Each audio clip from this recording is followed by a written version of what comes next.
Hello friends, I'm Terry and I'm back to show you another great video on the Z3, and today let's go ahead and replace the thermostat.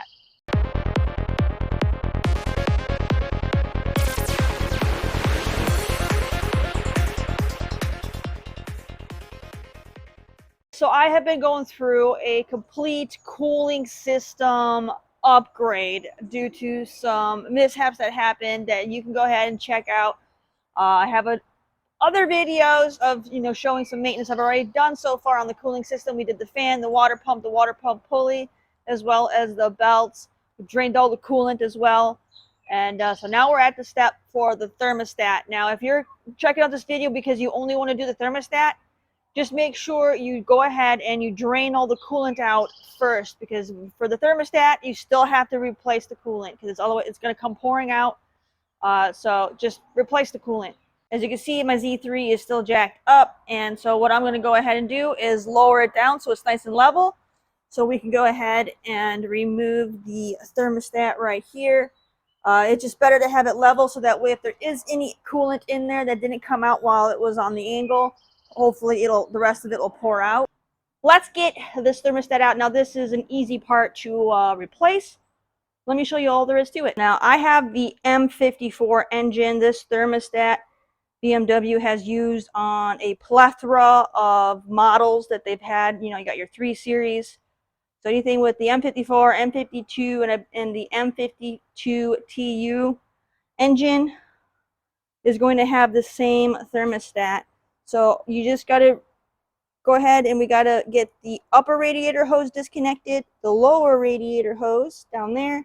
We got to disconnect the electrical connection right here and just move everything out of the way. Now this wire will be zip tied to your radiator hose. I already cut mine because I needed room to do my water pump in the previous video, so mine's already pre-cut. Just know there will be a zip tie there, so make sure you have another zip tie to replace the one that you have to cut off. So go ahead and cut that zip tie.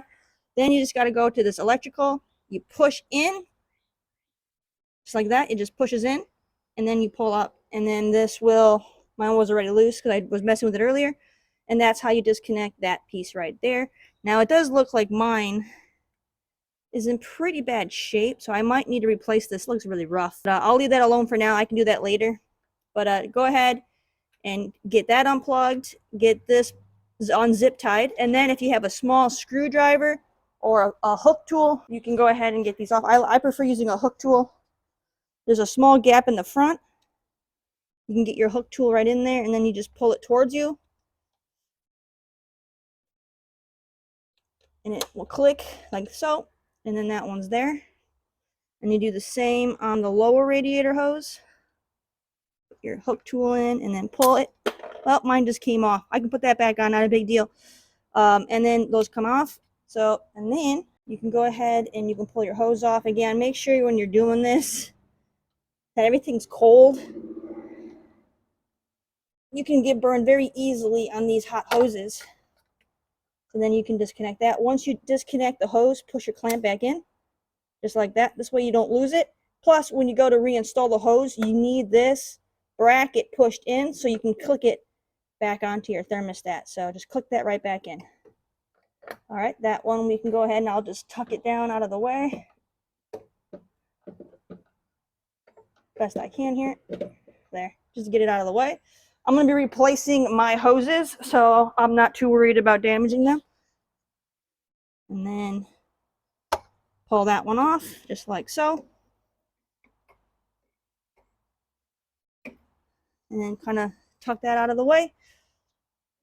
All right, let me go down there into my drain pan and pull that clip out because I don't want to be fishing for it. If there is any coolant that comes out, I don't want to have to deal with that. So let me grab that quick.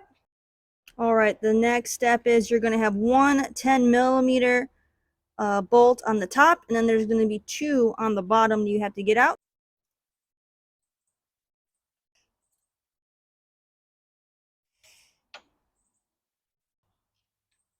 And I got one, and then I'm not going to be able to get to the camera to show you the other 2, but there's 2 underneath. So go ahead and just get the two that are down below. All right, after you get your 3 10mm bolts removed, make sure you also have the little washers intact. You will also have one other bolt right here in the, underneath your where your Vanos oil supply line goes, right here, right underneath here. You got one right here that's a 13mm. So get that one out as well.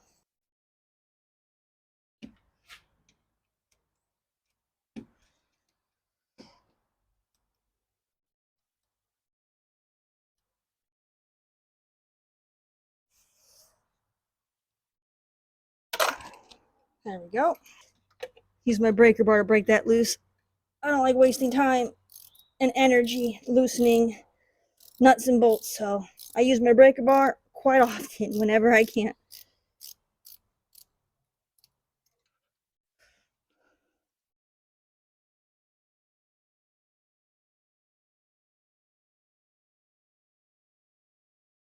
All right, you get that 13mm out. There's also a washer for that, so make sure that's still intact. Now you can just go ahead and you lift this back up so that way it doesn't get in the way, and you should be able to just pull the thermostat right off. Sometimes they can get a little stuck on if the gaskets are real bad. Just kind of pull on it and try to break it loose. There it goes. And then that'll come right off. And I didn't have any coolant pouring out, so I did a good job at draining that. And you can see the gasket kind of starting to fall apart, so probably definitely needed it to get replaced. All right, so here is the old thermostat, and if you look, my gasket is completely smooth. So this gasket's actually bad. I'm surprised it hadn't been leaking already. But yeah, this is a bad gasket. It should have a rib on the top. This is completely smooth. So yeah, that's no good. And you can already see bits of plastic have broken off in here. See, here's parts of the gasket are inside the actual thermostat part. I'm surprised this hadn't gotten stuck open or something. But yeah, so this has, you know, the seal's no good. Now, BMW designed this particular style of thermostat to where everything is all one unit. These all come in one piece. You get your housing, the gaskets, and your thermostat all in one unit. So it's more convenient. You don't have to worry about matching up like 3 different part numbers, but it also means because you're getting all 3 things, it could cost you a little bit more if you only wanted a gasket. But just swap it all out. This is just plastic. This stuff can break and fail on you too. So let's go ahead and look at the new one that I am upgrading to. All right, so this is my new thermostat that I picked up. This one is made by SKP. I don't know how well you can see the serial number right there. And I ordered this one on Rock Auto. I was very pleased because the first time I did research, I wasn't able to find an aluminum housing for my particular model of Z3. I was only able to find them at the time for the 2.8 and 3 and the 3-liter Z3s. So I did some more investigating and checking out a whole bunch of different parts sites that you can order parts online from, and I came across Rock Auto, which I mean, I'm familiar with them. I've never bought anything from them before, but I knew of them. And so I checked out their site, and sure enough, they had an aluminum housing that was compatible with my 2.5i. So I'm quite pleased with that. And if you look, you can see the gasket. You see how it has a lip? Yeah, it should be raised. Your gasket should be raised, not do a comparison here the best. You see how, so like the new one, it's raised, and the old one, it's flush. It's completely going. So that's how that should look. So now I got a nice aluminum housing thermostat. Let's go put this on. I'm excited because now I don't do, that's one less chunk of plastic that I won't have to worry about. So let's get this one on and see how pretty it looks. Before I go and I put my new thermostat on, I am going to pull out this gunk that's in here. I got chunks of the old gasket and a little bit of sludge right there. So I'm going to go ahead and wipe that out and then make sure everything's nice and clean because I want to make sure we get a real good seal with that new gasket. So just make sure you get that nice and clean. This is all wiped clean on the inside here, and make sure the mating surface along out the outside is nice and clean and smooth. That's where the gasket is actually going to affix itself to. So if yours is really gummed up, you can go ahead and take like a real soft scouring pad and kind of, you know, clean that off. Put a little brake cleaner on your scouring pad, and you can scrub any composites or anything off of there if you need to. Now we're good to install the new thermostat. Just remember the electrical plug points up, and you just slide that into place. All right, you want to make sure this hose, your electrical line right here, is on top, and then just slip it into place and get your holes nice and lined up, and then it should hold itself pretty well together. All right, now we can go and get the fasteners put all back in. Went in finger tight. That way I can still kind of turn it a little if I need to. Now let's try doing the lower 10. I'll maybe do my 13 last. See if that works out. Got a feel for where it goes in here.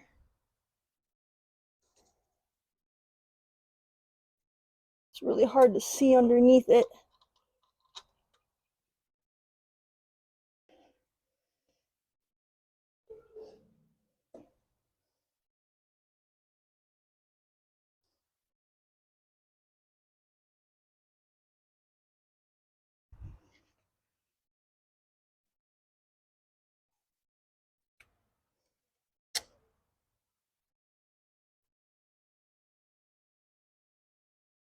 All right. Then go ahead, and once you get everything kind of finger tight, go ahead and tighten everything up. And just remember to kind of do a crisscross pattern.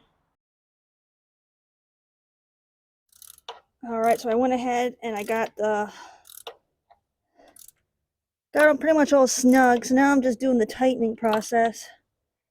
That one's tight. Having to move this cable around is a pain in the butt, but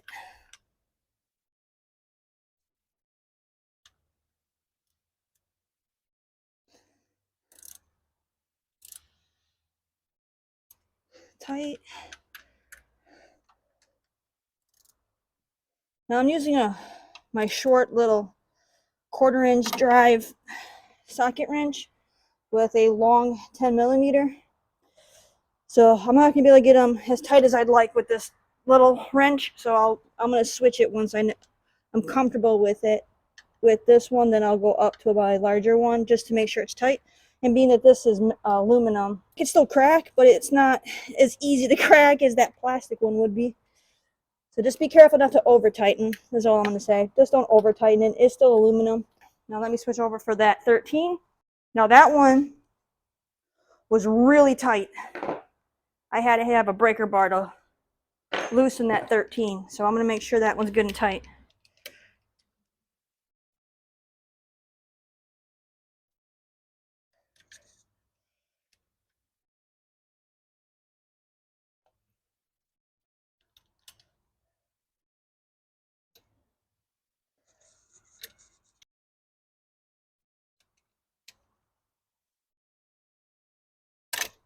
All right, that must be good. If it slips off, then I'd stop. I don't want to risk damaging anything. Now you can go ahead and put your electrical piece back on. You got to pinch this in and then slide it down. I think it should click. Let me pull up and see. Seems like it's on tight. I would have figured there would be a click, but I didn't hear it click. But yeah, it doesn't want to go down any further. So, alright, I guess it's on because I can pull up and it seems good. So, I will leave that be. But if you look, so this plugs in here. The cable kind of wraps around, comes around and wraps down here, and it comes over here. This wiring here is pretty in bad shape. So this is something that I'm gonna have to replace. If you need to replace any of your electrical stuff, do it before. If you're putting a fan back in here, try to get all this stuff replaced before you put your fan back in. Save yourself the hassle. So I will have to make sure this gets done because yeah, that's pretty wore out there. I don't need it to cause me issues. I'm surprised it already hasn't caused me any issues.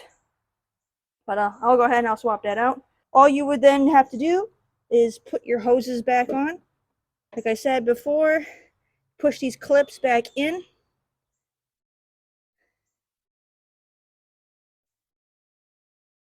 Out. And then you would slip them on. And then with that clip in, you just push it and then it will click and lock itself in. It's not going to properly lock if you keep the clip out.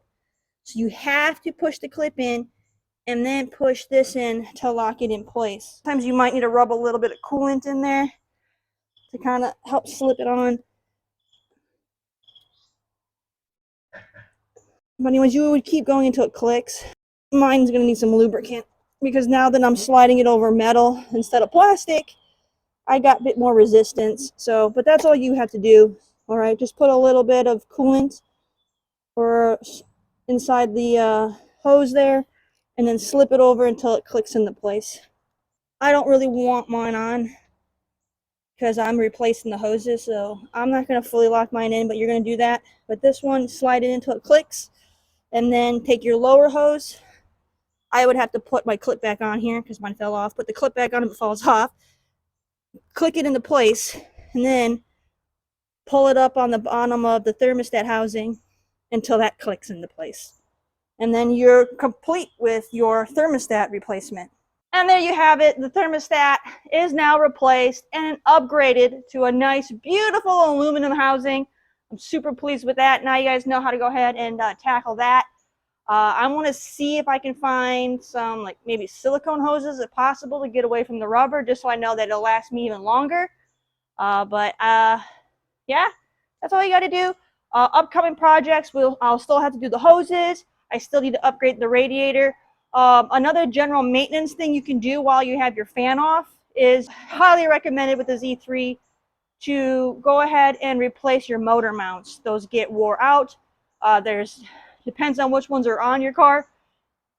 If you just have the cheap rubber ones, those don't last long and they're just gonna start falling apart. And then last thing you want is your engine to start to shake and wobble, because then it's gonna start hitting things. It's gonna make lots of noises and things are gonna break. So you don't want that. And then there's the nicer ones that are hydraulic, but if they're old and the original ones, over time, the hydraulic fluids in those mounts are going to seep out, and it's going to be the same thing as the worn rubber ones, where your engine's going to start to move around, and that's a bad day. So don't let that happen.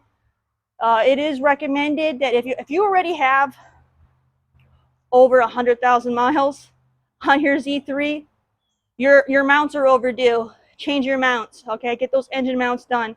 I will be doing mine, so I will have a video in the future. I'm just not sure when I'm going to get to them. Keep a lookout for that when I get to that. Now, my car isn't high mileage by any sense. It's only got 53,000 miles on it, so it doesn't really need the motor mounts or the engine mounts replaced, but age-wise they do, because I would assume these are the original ones in here, because that's something that people tend to not think about when changing out on their car. Most people don't even own their car long enough to get to the point of having to change the engine mounts. But these cars are over 20 years old, so that rubber is, breaks down. As you have seen on multiple things in the car, your rubber hoses break and things like that just from the heat and the age. So please do that maintenance. That's highly recommended. All right, it'll save you a lot of headache later, and you want to make sure your fan is completely out, so that way you have room to kind of shift the engine around, so you can take those mounts out. All right, other than that, there is also some coolant pipes that I want to swap out as well to complete my full cooling system. And in order to get to that, I have to take the intake off so I can show it. So there's going to be more videos to come showing how to remove the intake, so you can change out your intake gaskets, as well as the heating and cooling pipes that are underneath the intake. Because if we're going to do a complete overhaul of the cooling system, you want to make sure you're not skipping out on any of the other things that are more out of sight kind of a deal. So we're going to get to those too, because those have another tendency of completely falling apart because it's just plastic, And again, with the heat cycles and the coolant and all that going through there, it will change the chemical makeup of that plastic, and it'll basically kind of turn itself into kind of like caramelized sugar. Like your plastic pipe will become like a caramelized sugar, and it'll just disintegrate, and you don't want that, because then it gets really hard to take off that pipe, because it's going to break, and then you're going to have pieces of it stuck, and then it's just going to be a lot of headache to try to get that de-threaded when it's falling apart on you. So don't let that happen. So try to get that stuff changed too. So just keep an eye out. In the future, I will be doing that. So those are some upcoming projects to look forward to. Thank you all so very, very much for supporting my channel. I appreciate every single one of you who come and watch the videos, you subscribing, you've been commenting. Thank you for the comments. I try to respond to every single one. So thank you guys for that. And if there's anything else you want to know how to do on the Z3, I could add it to my list of things so we can do it together. All right, so thank you guys. Hit that subscribe, give it a thumbs up, leave a comment, tell your friends, and I'll check you all out on the next one. Take care, friends. Bye.